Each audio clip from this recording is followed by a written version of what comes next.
Okay, तो आज के लेक्चर में हम लोग कवर अप करेंगे अपने पास टॉपिक्स। कोई और भी आया क्या? और तन्नू, फर्स्ट टू लास्ट। ठीक है, कोई अगर एडमिट के लिए आएगा तो देखते हैं। अच्छा देखो, टॉपिक जो हमारे पास अभी कंटिन्यू हमें करना है वो टॉपिक है डिस्प्ले विजिबल है।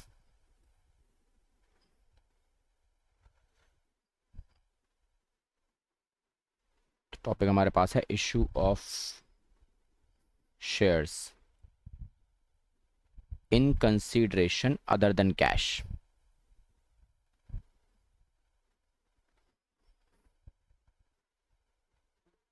इन कंसीडरेशन अदर देन कैश, तो ये हमारा टॉपिक है। अब इस टॉपिक में क्या करना, सबसे इजी टॉपिक बता दूं मैं यार, इस पूरे चैप्टर का ना सबसे आसान टॉपिक यही है। इस टॉपिक में करना क्या है तुम्हें, केवल और केवल दो एंट्रीज करनी होती हैं, ठीक है।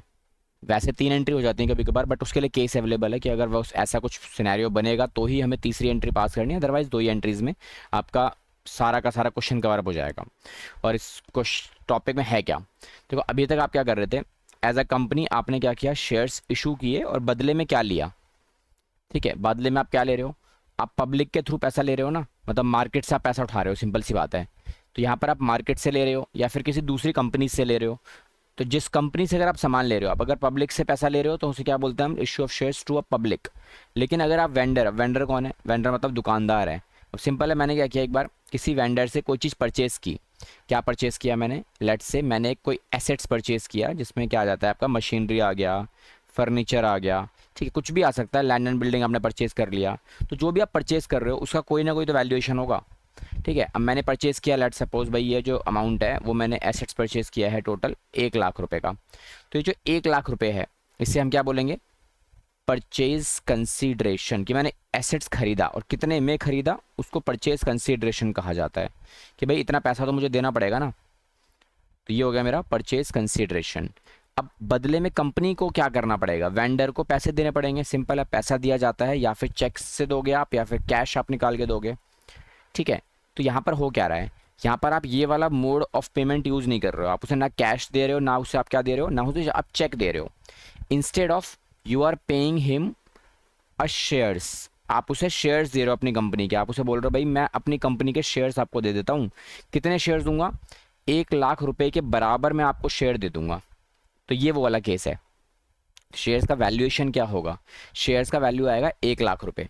अभी जो 1 लाख का शेयर आएगा, ये हो सकता है कि भाई जो मैं इशू कर रहा हूँ, या तो मैं इशू करूंगा पार के ऊपर, या तो मैं इशू करूंगा एट प्रीमियम। यही दो केसेस आपको पढ़ने हैं इसके अंदर, कि भाई मैं शेयर्स दूंगा पार या प्रीमियम। और यहाँ पर ना कोई आपका, जैसे नॉर्मल हम क्वेश्चंस कर रहे थे, वहाँ पे आपके पास क्या क्या था, एप्लीकेशन था, है ना, अलॉटमेंट था, फेस वैल्यू का मतलब ब्रेकअप था आपके पास। तो इन तीन कैटेगरीज में फेस वैल्यू डिजाइन आपका डिज़ाइन हो रखा था, कि 10 रुपये का आपका एक शेयर है, कंप्लीट शेयर कितने का है, 10 रुपीज़ का है। लेकिन इशू करते टाइम आपने इस तरीके से ब्रेकअप किया हुआ है। यहाँ पर ऐसा कोई सीन ही नहीं है, यहाँ पर क्या है, आपने 10 का शेयर है तो पूरे 10 का आप एक बार में टोटल अमाउंट आप नंबर ऑफ शेयर्स ट्रांसफर कर दोगे, जितने भी बनेंगे। हो सकता है आपका भाई 12 रुपये का शेयर है, 12 का शेयर कैसे हो जाएगा हमारा सर, 10 का फेस वैल्यू और 2 रुपये का हमारा क्या हो जाएगा, प्रीमियम। तो ये है आपका issue of shares to vendor in consideration other than cash. तो यहाँ पे क्या लिखा है, issue of shares in consideration other than cash. यही टॉपिक है आपके पास, और हम दे किसको रहे हैं, ये दे रहे हैं हम लोग इसको, वेंडर। और वेंडर कोई नई चीज़ थोड़ी है, वेंडर क्या है, वेंडर उस पार्टी को कहा जाता है जिससे हमने अपना सामान खरीदा है। तो यहाँ पर एंट्रीज बनेंगी आपकी, तो पहली एंट्री आप बनाओगे ये वाली परचेज करने की, फर्स्ट ट्रांजेक्शन आपकी बनेगी परचेज करने की। सेकंड ट्रांजेक्शन आपकी बनेगी ये वाली, कि इफ़ आपने पूरा पैसा लेट सपोज, अच्छा ये केस भी तो बन सकता है ना, कि मैंने 1 लाख रुपए का एसेट्स खरीदा, लेकिन केवल 20,000 रुपये का अमाउंट कैश में दे दिया, कैश दे दिया 20,000 का। क्या हुआ,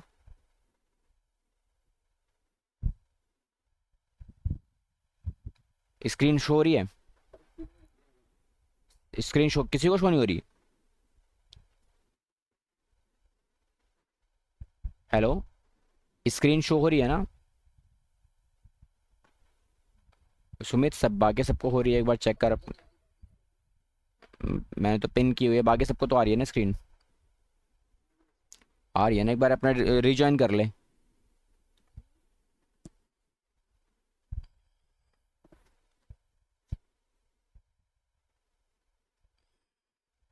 ठीक है, तो नेक्स्ट हमारा टॉपिक क्या रहेगा, अब इसकी हमें एंट्रीज पास करनी है। तो एंट्रीज कैसे पास करोगे आप, तो देखो सबसे पहली जो एंट्री आपके पास बनेगी फॉर, अब यहाँ पर दो के पहले तो केस बताया था मैं आपके पास, दो केस निकल के आते हैं। केस नंबर 1, अब केस नंबर 1 में क्या होगा, when company acquire a single assets, company ने क्या किया है, एक सिंगल एसेट्स को एक्वायर किया है, मतलब या फिर आप इसे बोलो परचेज किया है। तो कंपनी ने एक सिंगल एसेट्स परचेज किया है, परचेज अ सिंगल एसेट्स। अब वो सिंगल एसेट्स क्या है, वो क्वेश्चन आपको निकाल के देगा, नहीं निकाल के देगा तो you can simply use assets, कोई प्रॉब्लम नहीं है उसके अंदर, ठीक है। तो आप वैसे यूज़ कर सकते हो, अगर गिवन है तो ठीक है, नहीं गिवन है तो आप एसेट्स अकाउंट डेबिट यूज़ कर लेना, हो गया हमारा काम। तो यहाँ पर एंट्री क्या बनाओगे आप, your first and transaction should be purchase of assets, कि आपने जो एसेट्स परचेज किया सिंपली आप उसको एक एंट्री में फ्रेम कर लो, उसे बोलते हैं परचेज ऑफ एसेट्स। तो इसकी ट्रांजेक्शन एंट्री क्या बनेगी, तो यहाँ जो एंट्री आप फ्रेम करोगे वो क्या होने वाली है, वो होने वाली है तुम्हारे पास assets account debit to vendor company. अब वेंडर कंपनी का मतलब जिससे सामान खरीदा गया है उसे क्या बोला जाता है, वेंडर कंपनी, ठीक है। और यहाँ लिखोगे क्या आप, यहाँ लिखोगे आप पीसी, पीसी बोलो तो परचेज कंसीडरेशन, ठीक है, अभी बताया था ना ये वही है। क्वेश्चन में मैक्सिमम टाइम आपको गिवन करके देगा, एक क्वेश्चन में आपको अलग से कराऊंगा जहाँ पे आपको वो परचेज कंसीडरेशन गिवन करके नहीं देगा, तो आपको अलग से निकालनी पड़ती है, निकालना कोई बड़ी बात नहीं, आराम से निकल आती है, ठीक है। यहाँ क्या लिखोगे आप, simply being assets purchased from vendor, जिससे भी खरीदा गया है उसका नाम क्वेश्चन आपको देगा, नहीं देगा तो you can use vendor company as well. Then now move to next and transaction. अब अगर कुछ भी अमाउंट आपने पे कर दिया, अमाउंट पेड टू वेंडर, अब वेंडर को पैसे भी तो देने हैं वेंडर कंपनी को, ठीक है। अब कैसे देने हैं आपको, बाय कैश, चेक, या फिर एक मोड और आता है हमारे पास जिसे बोलते हैं bill of exchange. Bills of exchange में आप क्या देने वाले हो, डिपेंड करता है। तो बिल ऑफ एक्सचेंज अगर आप दोगे तो उसकी ट्रांजेक्शन एंट्रीज पे क्या फ़र्क पड़ेगा, तो ये वाला हमारा नेक्स्ट केस बन जाता है। इस केस के अंदर हम लोग क्या करने वाले हैं, इसमें एंट्री क्या बनेगी तुम्हारे पास, तो यहाँ जो एंट्रीज आप फ्रेम करोगे वो वाली भी देख लो एक बार। तो यहाँ जो एंट्री हमारे पास बनेगी उसमें क्या लिखोगे आप, you are paying the money to vendor. तो हमारे रूल के हिसाब से वेंडर कंपनी डेबिट क्यों हो रही है, because you are paying and vendor company is being receiving. तो जो रिसीव करेगा वो हमेशा डेबिट होता है, रूल क्या बोलता है, debit the receiver credit the giver, है ना। तो vendor company is the receiver, तो जितना अमाउंट आपने पे किया, अब जो भी है पार्शियल अमाउंट आप पे कर रहे हो, तो पूरा पेमेंट तो आप कर नहीं सकते, बिकॉज पूरा पेमेंट अगर आपने कर दिया तो एक केस आपका कैंसिल हो जाएगा, है ना। पार्शियल अमाउंट जो भी आप पे कर रहे हो वो क्वेश्चन आपको बताएगा 10% 20% डायरेक्टली वैल्यू ही दे देगा। जैसे हमारा एग्जांपल मैंने अभी लिया था ना आपको कि 1 लाख की मैंने मशीन खरीदी है, भाई 20,000 हमने क्या किया, कैश पे कर दिया, तो ये जो एंट्री मैं आपसे करवा रहा हूँ ये कौन सी एंट्री है, 20,000 की एंट्री है। और 80,000 जो बच गया ये कौन सा पार्ट है मेरा, ये शेयर्स का पार्ट है जो मुझे शेयर्स के फॉर्म में देना पड़ेगा, जो हम अगली एंट्री में करेंगे।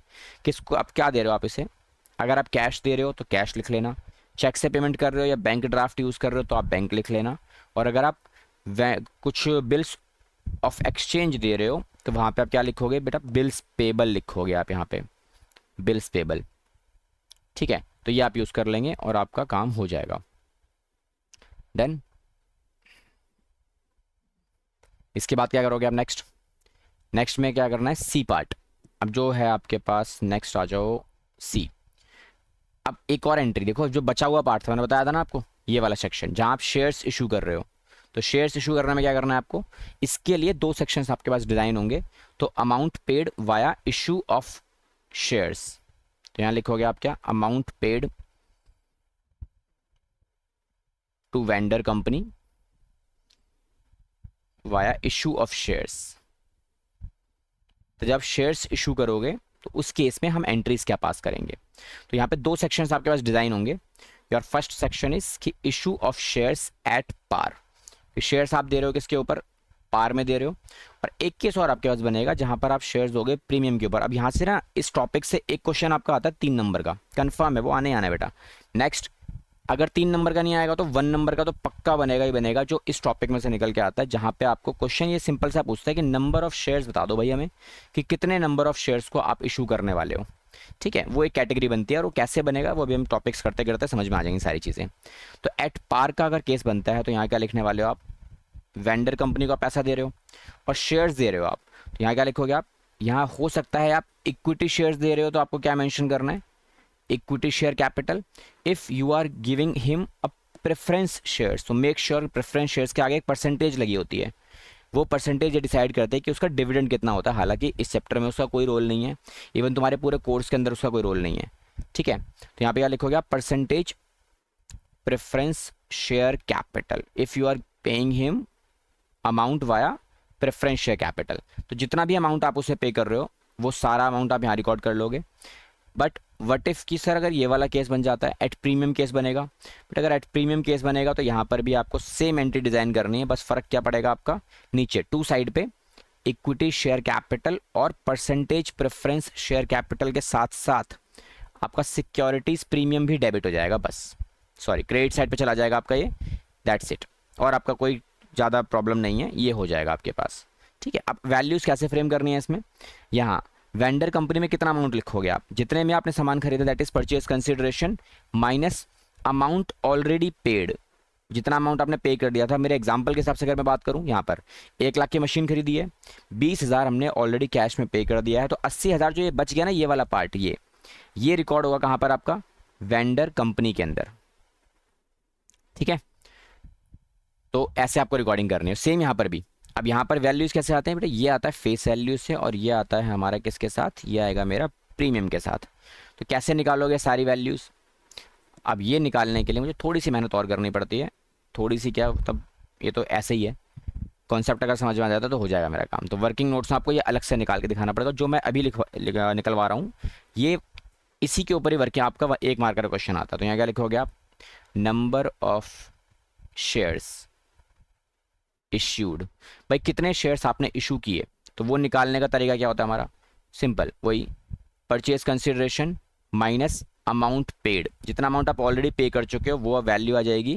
तो यहाँ पे कौन सी वैल्यू आने वाली है, ऊपर की साइड पे यहाँ पे यही वाली वैल्यू आएगी, ये 80,000 जो आपने पेमेंट करना बाकी रह गया ना, इस 1 लाख में से आपने 20 तो पे कर दिया, ये हमारा 20 पे हो चुका है, उस 1 लाख में से 80,000 के शेयर्स मैंने दिए हमारे इस एग्जाम्पल के हिसाब से।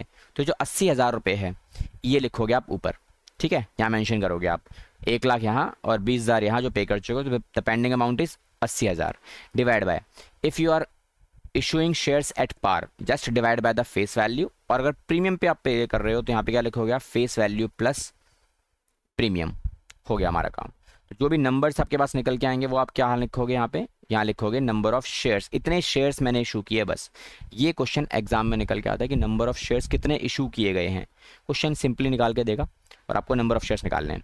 और लिखोगे कैसे, फिर से नंबर ऑफ शेयर जो आपने निकाला वो और मल्टीप्लाई बाय फेस वैल्यू से मल्टीप्लाई करके वैल्यू बाहर आ जाए, बिकॉज यहाँ तो रुपीज़ में वैल्यू आती है ना, और वहाँ पीछे मैंने क्या निकाला है, वहाँ मैंने नंबर्स निकाले हैं बस। तो numbers multiply by face value और जितने का आपका प्रीमियम है तो क्वेश्चन आपको दे ही देगा, वो प्रीमियम उठा के यहाँ डाल देना, हो गया हमारा काम, ठीक है। सबको क्लियर है,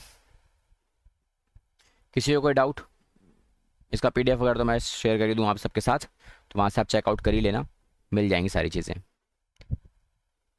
डन, चलो बढ़िया जी, ठीक है। अब चलते हैं इसके क्वेश्चंस के ऊपर। तो हम क्वेश्चंस कैसे डिज़ाइन करेंगे इसके, कि क्वेश्चंस कैसे एग्जाम में आते हैं, क्या करना है। आपके बुक के क्वेश्चन है, लेटेस्ट एडिशन के हिसाब से बात कर रहा हूँ मैं, तो लेटेस्ट एडिशन के कुछ क्वेश्चंस मैं देख लेता हूँ अभी, इसके बस पढ़े भी हैं तरीके vendor.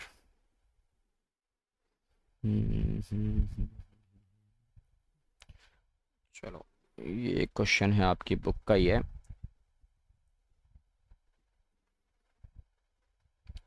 Okay. So question is visible, question आप सबके सामने है, आपकी बुक का ही क्वेश्चन है लेटेस्ट एडिशन के हिसाब से।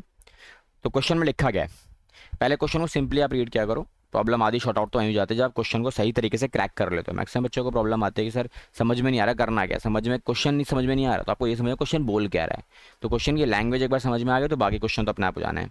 क्या लिखा है, गुडलक लिमिटेड कंपनी है जो क्या परचेज कर रही है, मशीनरी खरीद रही है। मेरे पास कितने रुपए की है मशीनरी है, ये है मेरी 10 लाख रुपीज़ की मशीनरी है, और किससे खरीद रही है, फ्रॉम फेयर डील्स लिमिटेड। ना अगर आपको ये लैंग्वेज क्लियर, ये पहली वाली लाइन, तो हमारा एक एंट्री तो मेरा यहीं पे पड़ा हुआ है, कौन सी वाली, कि मैंने क्या खरीदा, मैंने खरीदा मशीन, कितने का खरीदा, 10 लाख रुपए की मशीन खरीदी है, किससे खरीदी है, फेयर डील लिमिटेड। तो who is fair deal limited, बेटा ये फेयर डील लिमिटेड कौन है, मेरा ये है वेंडर कंपनी। तो मैंने जो एंट्री आपको मैं बता रहा था ना आपको कि एंट्री ऐसे ऐसे होगी, वहाँ पे आपको नेम देगा निकाल के, तो नेम उसने दे दिया। हमारी कंपनी का नाम क्या है, गुड लक लिमिटेड। तो हम अपनी इस कंपनी के बुक्स ऑफ अकाउंट्स में एंट्रीज पास करेंगे और परचेज किससे कर रहे हैं उसका नाम रिकॉर्ड करेंगे। कभी भी ये गलती मत कर देना गुड लक लिमिटेड डाल दिया आपने, क्योंकि गुड लक लिमिटेड तो आपकी कंपनी का नाम है। ठीक है, आगे क्या लिखा है, the company paid the price, company ने 10 लाख रुपीज़ का पेमेंट कैसे किया है। आगे लिखा है कि bye issue of equity shares, कितने का, 10 रुपये का एक है। कैसे इशू किया है बेटा, ये इशू किया है सर प्रीमियम पे 25% का। ठीक है, तो चलो निकालते हैं वैल्यूज़, एंट्रीज पास करते हैं। जब भी आप एंट्रीज पास करोगे मेक श्योर एक एंट्री है तो आपको फॉर्मेट क्रिएट करना है, 2 एंट्री है तो भी आपको फॉर्मेट क्रिएट करना है, 3 एंट्री है तो भी आपको फॉर्मेट क्रिएट करना ही करना है। मतलब जनरल एंट्रीज बिना फॉर्मेट के आपको पास नहीं करनी है। ठीक है, यह आप हमेशा ध्यान रखना। फाइनल एग्जाम के अंदर प्रैक्टिस मटेरियल है तो आप जैसा मर्जी करो, घर में बैठे हो।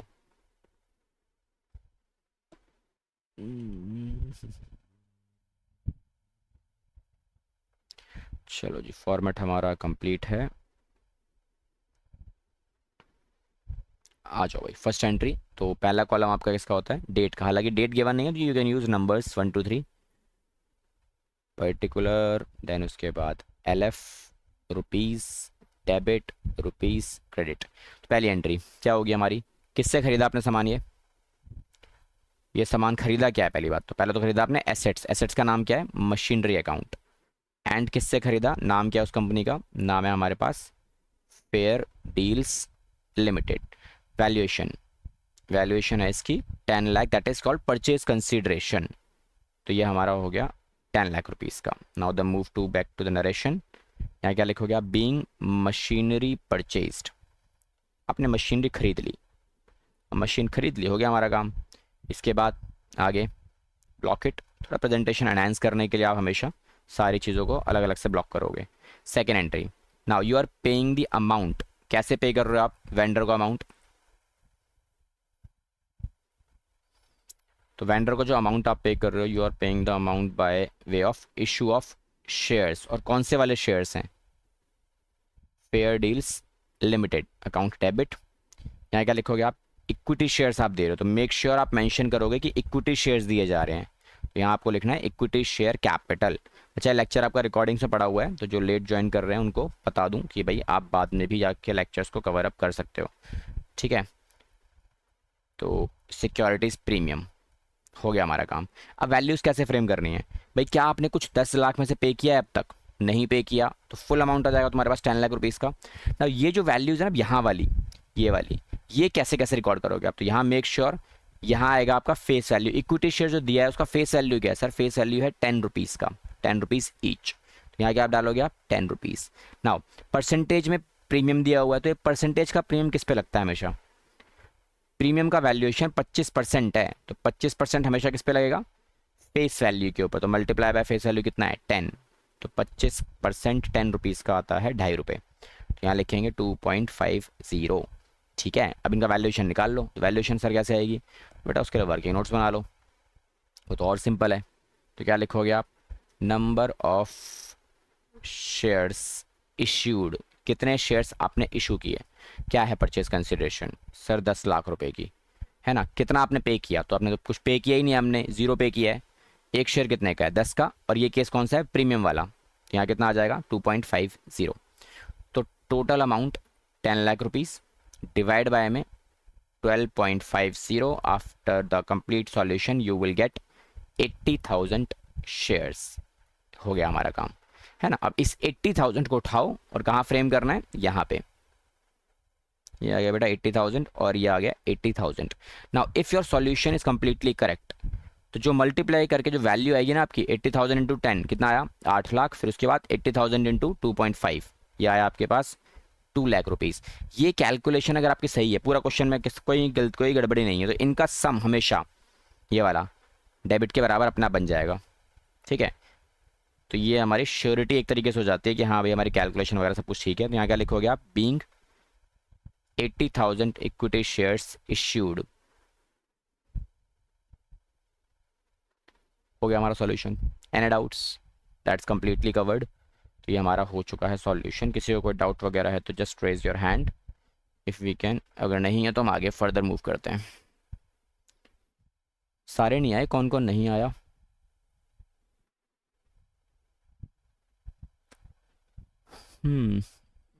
महक गायब है, सृष्टि, सुमित अवेलेबल था अभी। सुमित कहाँ गया? सुमित चला गया,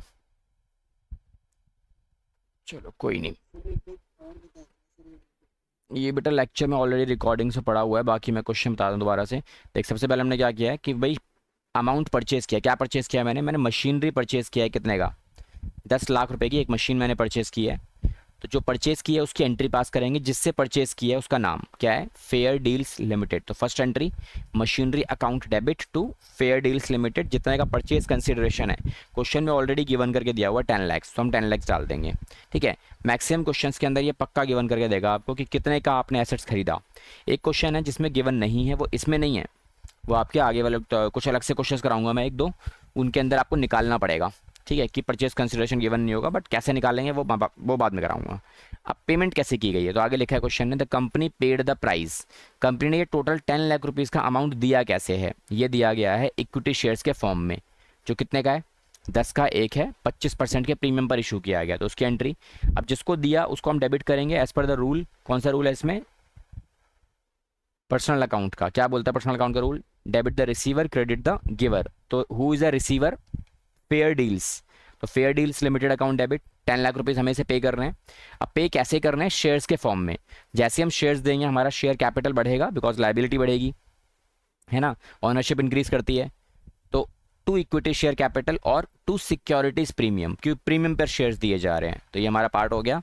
अब इसको निकालेंगे कैसे? तो पहले ब्रैकेट में वैल्यूज लिख लो सारी, ये छोड़ देना ये वाला पार्ट। 80,000 लिखना नहीं है आपको, जस्ट मल्टीप्लिकेशन में 10 रुपीज़ का फेस वैल्यू है शेयर्स का, और 25 रुपये का मेरा, वो 25% का, तो 2.5 का मेरा हो गया सिक्योरिटीज प्रीमियम। और नंबर ऑफ शेयर्स यहाँ से निकालोगे आप। क्या लिखा है? नंबर ऑफ शेयर्स इश्यूड, कितने शेयर्स हमने दिए? 10 लाख रुपए देने हैं और अब तक कोई अमाउंट पे नहीं किया गया है, divide by face value plus premium. ठीक है, इस पूरी कैलकुलेशन सॉल्व करोगे आपको मिलेगा नंबर ऑफ शेयर्स कितना? 80,000। यही 80,000 उठाओ, यहाँ फ्रेम कर दो, then multiply the values and आपका क्वेश्चन सॉल्व। ठीक है, ये नोट वगैरह कर लेना आराम से। ठीक है जी, अब चलते हैं अगले क्वेश्चन के ऊपर, जिसमें आपको कुछ अमाउंट वो पे करके भी देगा।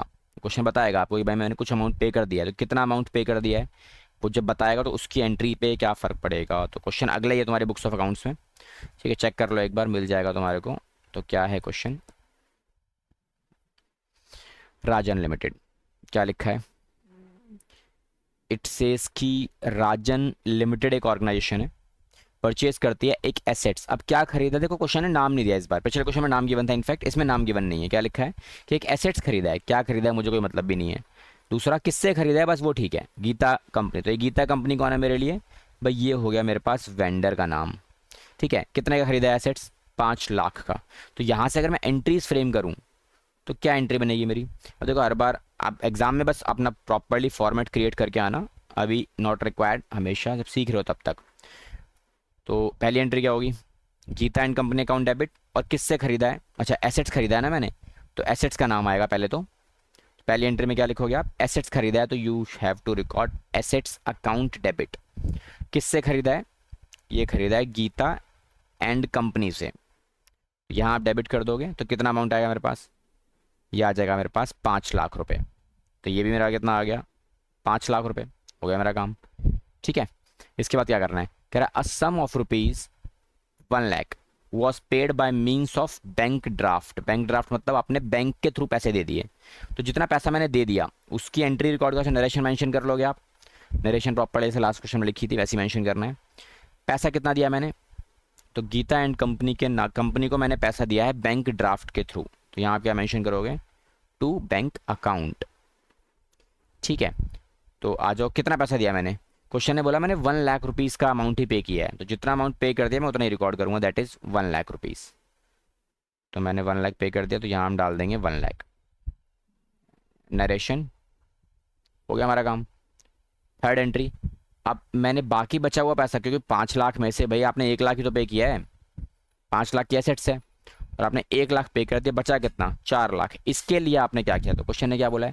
कहता है बैलेंस अमाउंट जो भी ड्यू है राजन लिमिटेड के नाम पे उसके लिए आपने इशू कर दिए इक्विटी शेयर्स, वो भी 10 का एक है और 25% का प्रीमियम है। तो ये शेयर्स, इसका अमाउंट कैसे देना है आपको, ये देना है मुझे इक्विटी शेयर कैपिटल के फॉर्म में। तो यहाँ आप लिखोगे Geeta and company account debit to equity share capital and to securities premium. ठीक है, टोटल अमाउंट कितना देना है आपको अब यहाँ पे, यहाँ देना है सर मुझे 4 लाख रुपए, बिकॉज 5 लाख का एसेट्स है, 1 लाख आपने दे ही दिया। ठीक है, अब इसके नंबर ऑफ शेयर्स निकालने हैं मुझे। तो नंबर ऑफ शेयर्स हैं, सबसे पहले लिखो कितने रुपए का एक शेयर है, देन टोटल सिक्योरिटीज प्रीमियम कितना आएगा मेरा 2.5, 2.50। ठीक है, ये मेरा आ गया। अब यहाँ नंबर ऑफ शेयर्स ये निकालने पड़ेंगे हमें, तो ये कैसे निकालोगे आप, तो इसी कैलकुलेशन यहाँ दिखा देते हैं हम लोग, एक बार यहाँ कर लेते हैं वर्किंग नोट्स। क्या होगा वर्किंग नोट्स, सबसे पहला working note, number of shares issued, कितने शेयर्स आप इशू करोगे, कितने का एसेट्स है 5 लाख का, हमने 1 लाख पे कर दिया, डिवाइड बाय में कितना 10, और प्रीमियम कितने का है 2.50, तो ₹2.5 का प्रीमियम हो गया। तो 4 लाख रुपीज़ का अमाउंट आपको पे करना है, और यहाँ पे ₹2.5 के हिसाब से प्रीमियम दे के 12.5 का शेयर हो गया। तो 32,000 शेयर्स आपके पास निकल के आएंगे जो आपको इशू कर रहे हैं सॉल्यूशन के बाद। नाउ द वैल्यूज़, 32,000 को उठा के यहाँ फ्रेम करो सारे के सारे, देन टोटल अमाउंट 3,20,000 रुपये, और यहाँ कितना आएगा मेरा, ये आएगा मेरा 80,000 रुपये की वैल्यू। देन हो गया सॉल्यूशन कंप्लीट। एनीवन, कोई डाउट किसी को, क्लियर है, फैज समझ में आया, चलो ठीक है, डन, बाकी सबका हो जाएगा। ये नोटिंग वाला काम बाद में कर लेना, मैं आपको एक क्वेश्चन और दे देता हूँ सो दैट आपका भी छोटा सा एक प्रैक्टिस हो जाएगा।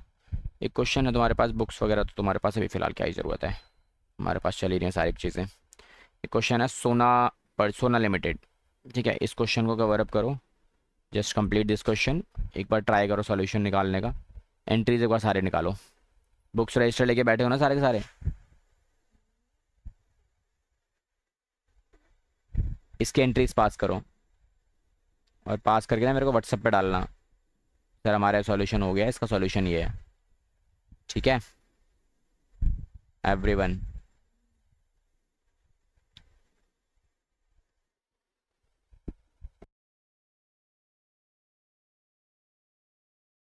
अभी निकालना है, निकालो फटाफट।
हो गया?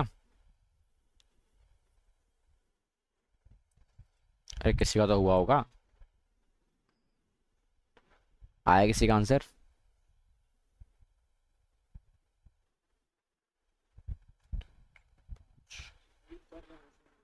अच्छा जी, ओके।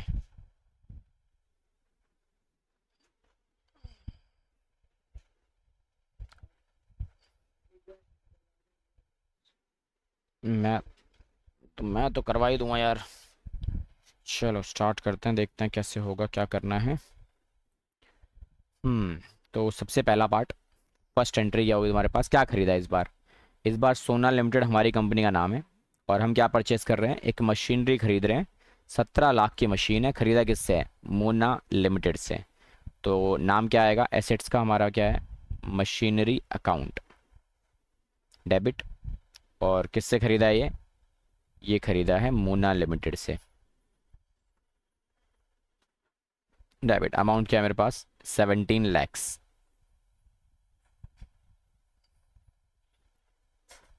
पहली एंट्री डन। सेकेंड एंट्री में क्या किया मैंने? अब सेकेंड एंट्री में क्वेश्चन क्या रहा है कि सोना लिमिटेड ने क्या किया, मतलब हमारी कंपनी ने 20% का अमाउंट जो है वो इसने दे दिया चेक से, 20%। तो 20% जितना मैंने चेक से पे कर दिया उसकी एंट्री हम पास करेंगे। तो उसके लिए हम लोग लिखने वाले हैं we are paying amount to a Mona limited account debit to bank, because आप चेक से पैसा दे रहे हो। तो यहाँ लिखोगे आप बैंक अकाउंट। अमाउंट कितना आएगा? 17 लाख का 20%, बिकॉज जितना का मशीन है आपने उतना ही पे किया है उसका 20%। तो 20% के हिसाब से वैल्यूएशन आती है मेरे पास कितनी? 3,60,40,000 की, 3,40,000 20%। ठीक है। इसके बाद थर्ड एंट्री, बैलेंस अमाउंट जो बच गया उसके लिए आपने क्या किया है? मोना लिमिटेड ने पे कि हमने मोना लिमिटेड को पे किया है, क्या पे किया है? Equity shares. 100 रुपये का एक है इस बार, और 25% का प्रीमियम है। तो यहाँ आप क्या लिखोगे? To equity share capital and to securities premium. ठीक है। अमाउंट बताओ कितना आएगा? देखो 17 लाख रुपए का अमाउंट था, जिसमें से आपने 3,40,000 रुपये ऑलरेडी पे कर दिया। तो कितना बचा आउटस्टैंडिंग अमाउंट? 13,60,000 का। अब ये 13,60,000 जो आप दे रहे हो, यहाँ पर 100 रुपये का एक शेयर दे रहे हो, और 25% के हिसाब से 25 रुपये का प्रीमियम है एक्स्ट्रा। ठीक है। अब ये वैल्यूएशन आपको बस निकालनी है। तो ये कैसे निकालोगे आप? उसके लिए नंबर ऑफ शेयर्स इश्यूड, कितने शेयर्स आपने दिए, नंबर ऑफ शेयर्स इशूड के अंदर। ये निकालने का काम क्या है? परचेज कंसिडरेशन, या फिर ये आप ये काम करो, जो मोना लिमिटेड बैलेंस अमाउंट है ना 13,60,000, बस इसे ही उठा के लिख लो। ये प्रॉपर कैलकुलेशन करनी तो प्रॉपर कैलकुलेशन कर लो, वहाँ भी कोई दिक्कत नहीं है। ठीक है। मेरे पास एक मैसेज आया तो है, किसने किया है ये? नाम बताओ भाई अपना। Machinery limited, Mona limited, bank account debit equity share capital. चलो जी, ग्रुप पे जिसने भी क्वेश्चन सेंड किया सॉल्यूशन करके, दैट्स अ परफेक्ट सॉल्यूशन। ठीक है। बाकी समवन एल्स, नूर, नूर ने सॉल्यूशन ऑलरेडी भेज दिया है, परफेक्ट सॉल्यूशन। बाकी भी ट्राई करो भाई। ठीक है। 3,40,000 रुपये का अमाउंट है, ये आपने पे कर दिया है ऑलरेडी। तो बैलेंस अमाउंट जो आप पे कर रहे हो, 100 रुपीज़ का एक शेयर है, 25 रुपये का प्रीमियम। तो फाइनल अमाउंट 13,60,000 डिवाइड बाय में 125। तो नंबर ऑफ शेयर्स यहाँ पे आएंगे आपके पास 10,880 shares. You just need to multiply these shares, 10,880, 10,880। तो मल्टीप्लाई करके वैल्यूएशन जो आपकी आएगी वो उठा के बस बाहर डाल देनी है आपको। तो ये कितना आएगा? 10,88,000 रुपीज़। एंड जो दूसरा पार्ट है मेरे पास, ये आ जाएगा 2,72,000 रुपीज़ का। ठीक है। हो गया हमारा काम। ठीक है। ये ध्यान रखना, ये वाला सेक्शन आपके पास, इसके इसका एमसीक्यू बनता है एग्जाम के अंदर, और हर बार आता है। एक बार 1 मार्क्स में ऐसा क्वेश्चन मिलता है, मिलता है ये। तो 1 नंबर का तो आप लगा लो यार इस चैप्टर से, तो टॉपिक ये यहाँ से निकल ही जाएगा। और ये वर्किंग नोट का सेक्शन आपको प्रॉपरली प्रेजेंट करके दिखाना है एग्ज़ाम के अंदर। ठीक है।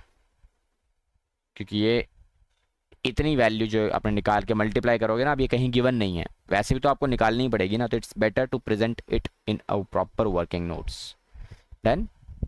चलो, जिसका हो गया है बहुत अच्छी बात है, जिसका नहीं हुआ है वो भी एक बार ट्राई करके भेज देना।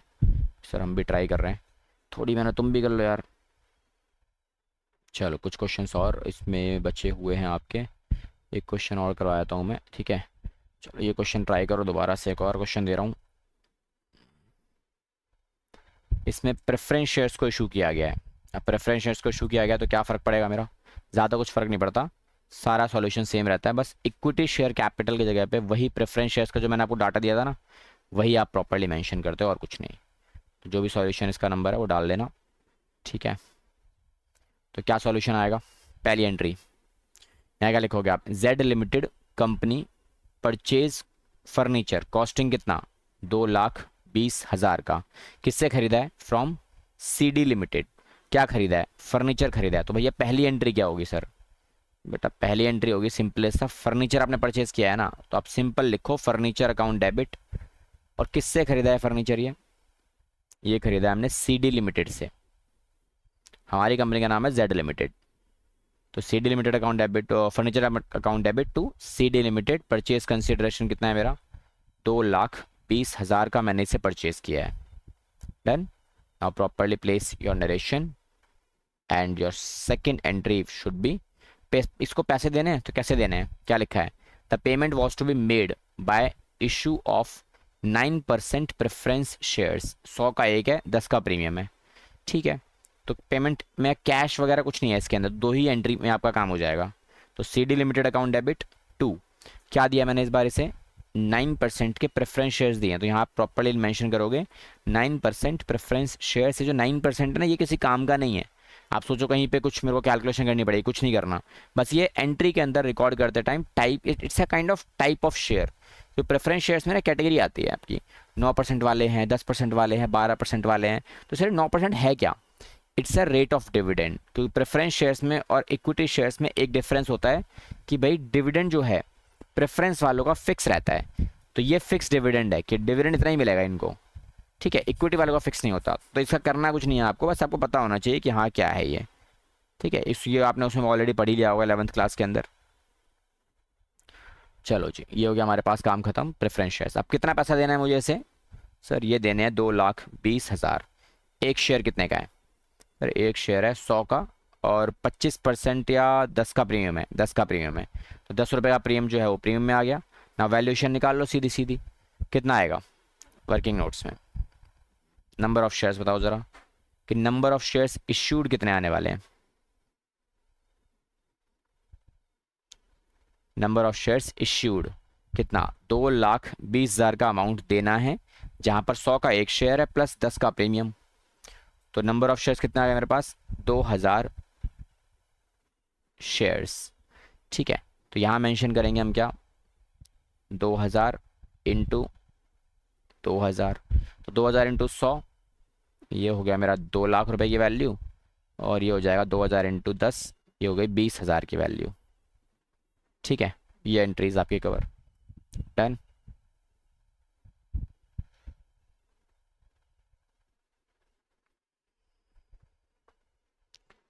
डन हो गया।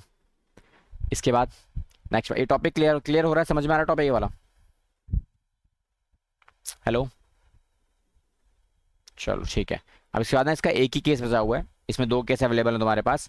एक केस में जहाँ पे हमने शेयर्स खरीदे, और शेयर्स जो खरीदे हैं वो शेयर्स इशू किए हैं ना हमने। अब शेयर्स इशू किए हैं केवल और केवल एक सिंगल एसेट्स को परचेज करते टाइम। नेक्स्ट केस और है मेरे पास, इसके अंदर एक और केस बनता है, वहाँ पर ज़्यादा कोई डिफरेंस नहीं है। वहाँ पर हम पूरा का पूरा बिजनेस ही एक्वायर कर लेते हैं रनिंग कंपनी का। तो यहाँ क्या लिखोगे आप, व्हेन अ कंप्लीट बिजनेस, हमने पूरा बिजनेस ही एक्वायर कर लिया। When a complete business acquired by a company. हमारी कंपनी ने क्या किया इस बार, हमारी कंपनी ने पूरा का पूरा बिजनेस ही एक्वायर कर लिया। भाई पैसा ज़्यादा आ गया तो हम क्या बोल रहे हैं, भैया एक एक एसेट्स नहीं चाहिए, हमें पूरा बिजनेस दे दो आप। तो पूरा बिजनेस देने से होगा क्या, पूरा बिजनेस देने से हम क्या करते हैं, हम उस कंपनी की बैलेंस शीट परचेज करते हैं। तो यहाँ क्या लिखोगे आप, purchase of assets and liabilities of vendor company, liabilities of vendor company. भैया वेंडर कंपनी का हम एसेट्स और लाइबिलिटीज दोनों परचेज कर लेंगे इस बार। तो दोनों जब परचेज करेंगे तो क्या डिफरेंस आएगा, तो क्या करना है हमें उस केस में। तो यहाँ ज़्यादा कुछ प्रॉब्लम नहीं है। यहाँ पे आप क्या करोगे, आपको क्वेश्चन बताएगा कि आपको क्या करना है, कैसे एंट्रीज पास करनी है। तो यहाँ पर क्या लिखना है आपको, सिंपली एसेट्स की वैल्यूएशन क्वेश्चन देगा आपको, you just need to prepare some entry. तो एसेट्स जो लेगा, ले क्वेश्चन करवाऊंगा अभी इसका, तो जितने भी एसेट्स हैं उनका वैल्यूएशन यहाँ फ्रेम कर देना।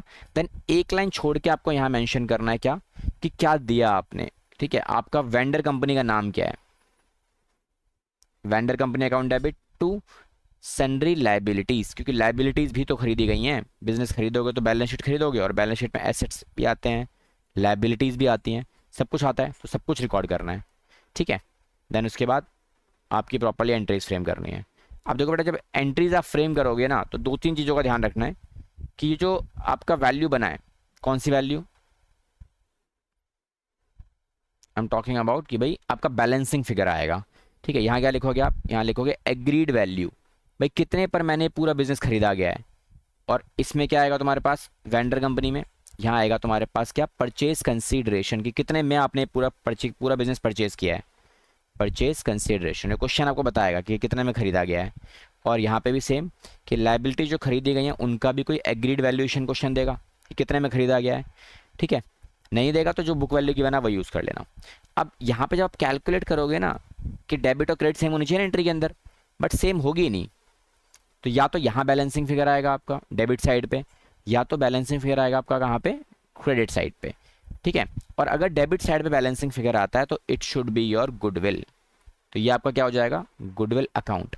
बट व्हाट इफ सर, अगर आपका क्रेडिट साइड पे डिफरेंस आ जाए तो बच्चे यहाँ यूज़ करोगे आप क्या, to capital reserve account, that's it. दोनों में से एक बैलेंसिंग फिगर आपका आना ही आना है। ठीक है, तो जो भी बैलेंसिंग फिगर आएगा वो आप यहाँ से इस्तेमाल करोगे, इस लाइन के अंदर आपको प्लेस करना है। मैंने यहाँ क्यों नहीं लिखा, क्योंकि अगर डेबिट साइड पे आएगा तो गुडविल लिखोगे, क्योंकि इस पर्टिकुलर लाइन का यूज़ आप कहाँ कहाँ कर सकते हो। डेबिट आएगा तो यहाँ से स्टार्ट करना, क्रेडिट आएगा तो आप यहाँ से स्टार्ट कर देना, क्योंकि इस लाइन का इस्तेमाल करने का तरीका है ये। ठीक है, छोटी सी ट्रिक है आपको, क्योंकि स्टार्टिंग में पता नहीं चलेगा एकदम से कि आप क्या कर रहे हो। रेस्ट अदर एंट्रीज कौन सी होती हैं, कि पेमेंट भी तो देनी है अब आपको, तो बी पार्ट में क्या है, amount paid to vendor company. भाई वेंडर कंपनी को पैसे देने हैं आपको, तो यहाँ पे दो केस निकल के आते हैं सेम वही वाले, कि आप कैश में पेमेंट दे सकते हो, चेक से पेमेंट दे सकते हो, बिल्स ऑफ एक्सचेंज के थ्रू पेमेंट दे सकते हो, या फिर आप पेमेंट दे सकते हो bye way of issue of shares. तो इसके लिए कोई अलग से एंट्री नहीं बनती, ये वही एंट्रीज हैं जो मैंने अभी पहले पिछले वाले टॉपिक में कराई हैं आपको, same as before, same entries. Payment करने की एंट्रीज सेम है आपकी, बस परचेज करने का जो एंट्रीज हैं वो आपको थोड़ा सा डिफरेंट हो जाएगा, बाकी सारा सेम रहने वाला है, वहाँ कोई चेंजेस नहीं है। ठीक है, क्वेश्चंस करवाया था मैं इसके, क्वेश्चन देख लो एक बार कि क्वेश्चन कैसे आते हैं एग्जाम में। एक क्वेश्चन करवा दूंगा, तो ऐसे दो ही क्वेश्चन गिवन है आपके बुक में। ठीक है, बाकी हो जाने अपने आप ही, बाकी मैं जब ऑफलाइन क्लास लूँगा तो मैं दोबारा से एक बार रिपीट करा दूंगा, वो आप ऐसे ही कर लोगे। देखो जी, क्वेश्चन हमारे पास है, डिस्प्ले क्लियर है, now look at the solution. क्या है क्वेश्चन में, कह रहा है भूषण लैंप्स लिमिटेड इशू करती है 30,000 फुल्ली पेड शेयर्स। देखो नंबर ऑफ शेयर्स क्वेश्चन ने पहले ही दे दिया कि भाई हम दे क्या रहे हैं, हम दे रहे हैं 30,000 शेयर्स फुल्ली पेड का। एक शेयर कितने का है, 100 रुपये का। क्यों दे रहा हूँ मैं इसे, क्योंकि मैंने खरीदा है, क्या खरीदा है, कुछ एसेट्स खरीदे हैं और कुछ लाइबिलिटीज़ खरीदे हैं, किसके, from Sharma and company. Now who is Sharma and company, they are the vendor, इनका नाम क्या है, वेंडर। अब खरीदा क्या है, मैंने ये सब खरीदा है, इसमें प्लांट एंड मशीन, प्लांट है आपके पास, लैंड एंड बिल्डिंग है, स्टॉक एंड ट्रेड है, सन्ड्री क्रेडिटर्स है, तो ये सारी चीज़ें मैंने परचेज करी हैं। ठीक है, चलो पहली एंट्री परचेज रिकॉर्ड करते हैं सॉल्यूशन में अपने पास। तो सॉल्यूशन कैसे रिकॉर्ड करना है आपको, सेम वही तरीका, जनरल का फॉर्मेट डिज़ाइन करो, फॉर्मेट डिज़ाइन करके एंट्रीज बनाओ, तो 1 2 3 डाल देना जनरल में, डेट्स तो गिवन नहीं है। तो क्या खरीदा आपने, पहले उसका लिस्ट बना लो। तो जितने भी एसेट्स खरीदे गए हैं सब डेबिट होंगे, प्लांट अकाउंट डेबिट, एसेट्स है इसीलिए डेबिट करेंगे आप। लैंड एंड बिल्डिंग ये भी आपका एसेट्स है, इसे भी आप डेबिट ही करोगे। देन स्टॉक इन ट्रेड ये भी आपका एसेट्स है, तो इसे भी आप क्या करोगे बेटा, इसे भी आप डेबिट करोगे। देन सन्ड्री क्रेडिटर ये आपकी लाइबिलिटी है, तो इसे आप क्रेडिट करोगे, बट एक लाइन छोड़ के, यहाँ एक लाइन का गैप देना है आपको। यहाँ क्या लिखोगे आप, टू क्रेडिटर्स। ठीक है, एसेट्स और लाइबिलिटीज रिकॉर्ड हो गए। नाउ इसके बाद वेंडर कंपनी का नाम, कौन है vendor company, Sharma company, Sharma and company, तो प्रॉपर्ली मेंशन कर लो, शर्मा एंड कंपनी। ठीक है, चलो जी, अब आ जाओ वैल्यू इसके ऊपर। तो बच्चे वैल्यू कैसे रिकॉर्ड करनी है आपको? वैल्यू रिकॉर्ड करने में ज़्यादा प्रॉब्लम नहीं है। क्या क्या खरीदा, कितने कितने का, इनका बुक वैल्यू तो क्वेश्चन गिवन करके दे ही रहा है ना आपको। तो बताओ ज़रा बुक वैल्यूज़ कितनी कितनी है। तो देखो, प्लांट और मशीनरी कितने का है? प्लांट कितने का है? 7 लाख रुपए का, तो यहाँ लिखेंगे हम क्या? 7 लैक्स। लैंड एंड बिल्डिंग कितने का है? सर लैंड एंड बिल्डिंग है मेरा 12 लाख रुपए का। देन स्टॉक इन ट्रेड ये कितने का है? 9 लाख रुपए का, तो ये 9 लाख रुपए डाल दो। देन उसके बाद क्रेडिटर्स कितने का? 2 लाख, तो क्रेडिटर्स के आगे कितना डालेंगे हम लोग? 2 लाख रुपए। और ये सारी चीज़ें परचेज करते टाइम मैंने कितने ही खरीदी? तो शर्मा एंड कंपनी को मैंने कितना पैसा दिया? तो क्वेश्चन ने दे रखा था 30,000 शेयर्स दिया आपने फुल्ली पेड अप, जो 100 रुपए का एक है। तो इसका मतलब 30 लाख रुपए के शेयर्स मैंने इनको दे दिए एज अ परचेज कंसिडरेशन। ठीक है, समझ में आ रहा है? अब इसे बैलेंस करो। तो बैलेंसिंग फिर कहाँ बच रही है? देखो टोटल करके चेक करो एक बार, कौन सी वैल्यू कहाँ जा रही है। डेबिट साइड का टोटल आ रहा है बेटा मेरा 28 लाख, क्रेडिट साइड का टोटल आ रहा है मेरा कितना? 32 लाख। तो बैलेंसिंग फिगर कितनी आ रही है? 4 लाख। अब बैलेंसिंग फिगर किस तरफ आएगी बेटा? ये है डेबिट और ये है क्रेडिट, तो ये कौन सा बैलेंस बचेगा? डेबिट। जो साइड छोटी बच रही है ये बैलेंसिंग वही बचेगा। तो ये आप यहाँ रिकॉर्ड करोगे, बैलेंसिंग फिगर कितना? 4 लाख। अब मैंने क्या लिखवाया था? अगर आपका डेबिट साइड पे बैलेंस आता तो क्या लिखोगे आप बैलेंसिंग फिगर में? ये देखो डेबिट साइड पे क्या लिखा है बैलेंसिंग फिगर में? गुडविल। अगर बैलेंसिंग फिगर क्रेडिट साइड पे आता तो क्या लिखोगे आप? Capital reserve. और इसको लिखने के लिए जो ये लाइन है ना, आपको यही यूज़ करनी है। अभी मेरा डेबिट पे बैलेंस आ रहा है तो मैंने यहाँ लिख दिया, अगर ये डिफरेंस मेरे क्रेडिट साइड पे आता तो मैं इसे यहाँ लिखता इस तरफ। ठीक है, तो यहाँ क्या लिखोगे आप? इधर अभी लिखेंगे हम क्या यहाँ पे? Goodwill account. दैट्स इट, हो गया हमारा पार्ट खत्म। तो ये क्या है तुम्हारे पास क्वेश्चन में? ये कहाँ से आया आपके पास? सर ये है बैलेंसिंग फिगर। डन, यहाँ तक क्लियर है? किसी को कोई डाउट? अब क्या करना है इसके बाद? अब हमें शेयर्स देने हैं, बिकॉज पहली एंट्री में हमने सामान खरीद लिया, सेकेंड एंट्री में आपको देना है शेयर्स। तो सेकेंड एंट्री में आप शेयर्स दोगे तो किसको दे रहे हो शेयर्स आप? You are giving shares to a Sharma and company. और शेयर्स में दे क्या रहे हो आप? क्वेश्चन ने बताया नहीं है कि शेयर्स दिए जा रहे हैं, बस ये पता है। तो यहाँ पे इक्विटी और प्रेफरेंस वगैरह का पंगा ही नहीं है, सिंपली आप शेयर कैपिटल रिकॉर्ड करो, हो गया हमारा काम। कितने दे रहे हो शेयर्स? 30 लाख। तो यहाँ लिखेंगे हम कितना? 30 लैक्स।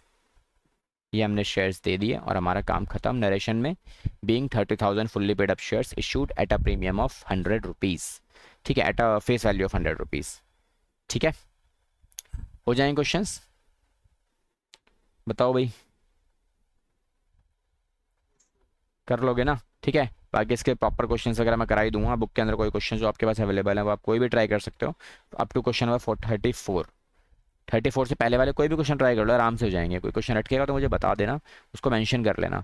एक क्वेश्चन छोड़ देना बस, ये वाला Mangla call to be last year नहीं था, करंट ईयर के एडिशन में अवेलेबल है। यहाँ पर आपका शेयर्स का जो वैल्यूएशन आएगा, नंबर ऑफ शेयर्स आप निकालोगे, ये वाला क्वेश्चन मैं बता रहा हूँ आपको। ये वाला ये क्वेश्चन है। ठीक है, इसमें भी क्या खरीदा गया है भाई? मशीनरी खरीदी गई है, और क्या खरीदा है मैंने? टूल्स एंड डाइज वगैरह खरीदे गए हैं। ठीक है, और लाइबिलिटीज़ परचेस की गई है। मतलब ये सेम क्वेश्चन ही वही वाला है। कितने में खरीदा गया है? ये खरीदा गया है 20 लाख रुपए में। तो पहली एंट्री आपकी नॉर्मल परचेज कंसिडरेशन वाली एंट्री होगी, परचेज करने की एंट्री। मशीनरी अकाउंट डेबिट, देखो एंट्री लिखी हुई है, machinery account debit, tools and dies account debit, and sundry liabilities को क्रेडिट किया गया है। और ट्यूब लिमिटेड को भी, मंगला ट्यूब्स ये वेंडर कंपनी का नाम है, कितने में खरीदा गया सारा सामान? 20 लाख में। और इसका बैलेंसिंग फिगर आ रहा होगा क्रेडिट साइड पे, इसीलिए इसने क्या लिखा है क्रेडिट साइड पे? Capital reserve. कितने का? 5 लाख का। कैसे पता लगता है? वैसे भी देखो ऐसे ही पता लगा सकते हो आप। एसेट्स कितने के हैं? एसेट्स खरीदे हमने 40 लाख रुपए की मशीनरी खरीदी है, और टूल्स एंड डाइस खरीदा है मैंने 10 लाख का। तो टोटल एसेट्स जो हमने खरीदे वो कितने के हैं? 50 लाख के। और इसमें लाइबिलिटीज़ कितने की हैं? तो बेटा लाइबिलिटीज़ आपने परचेज किया है इसमें 25 लाख रुपए की। तो मुझे बताओ, आप देखो कर क्या रहे हो? आप 25 लाख का सामान खरीद रहे हो, तो जो कंपनी आपने खरीदी उसकी नेट वैल्यू कितनी है? 25 लाख। एंड परचेज कंसिडरेशन कितना है आपका? परचेज कंसिडरेशन आपने इसको पैसे दिए कितने? तो बेटा पैसे दिया आपने इसे 20 लाख। तो जो 5 लाख बीच में आपका क्या है, फ़ायदा है नुकसान है?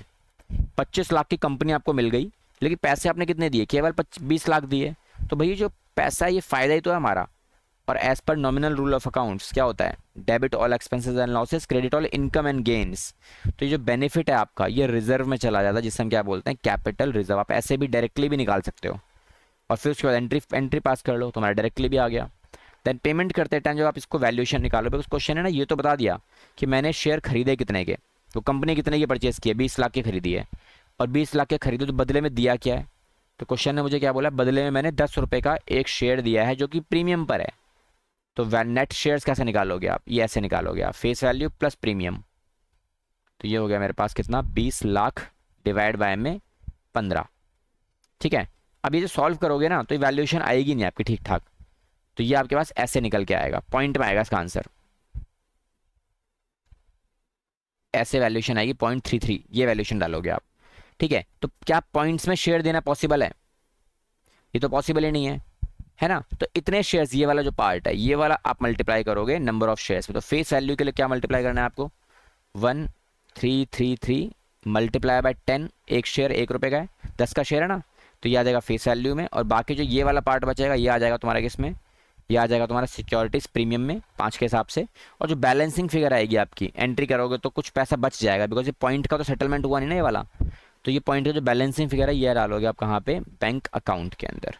तो बस ये वाला क्वेश्चन एक बार ट्राई कर लेना। ठीक है, अगर आप करना चाहो, नहीं करोगे तो क्लास में मैं कराई दूँगा ऑलरेडी। ठीक है, इतना ही पार्ट है इस चैप्टर के अंदर, बाकी जो बचेगा वो मैं क्लास के अंदर कवर अप कर लेंगे। ठीक है जी,